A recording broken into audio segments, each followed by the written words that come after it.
Uyu mukobwa ibintu byose abikora buhoro buhoro, gusa nanone nubwo abikora yitonze usanga ari wa muntu wita ku bana akanabafasha kugeza aho ubwo ashobora kwibagirwa burundu.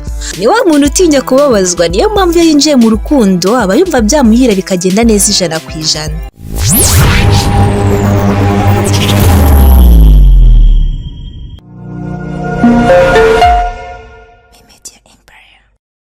Munyemerere mbasuze kandi mbahe ikaze kuri Media Empire. Nge muri kumva kuri mikoro nk'ibisanzwe ndi Isingizwe Edith. Tugeze muri wa mwanya twari ubusobanuro bw'amazina cyangwa se mu gice twari ubusobanuro bw'amazina aho tugiye kubasobanurira izina Elizabeth. Ndeka nanone mikaze by'umwihariko abafite izina cyangwa se abitwira izina cyangwa se abahawe izina. Uwitwa Elizabeth wese aho uri hose ibyo urimo byose ndagusuhuje kandi guhaye ikaze by'umwihariko kubera ko uyu munsi ari wo wawe. Uyu munsi tugezeho ni wo wawe. Niba wari waradusabye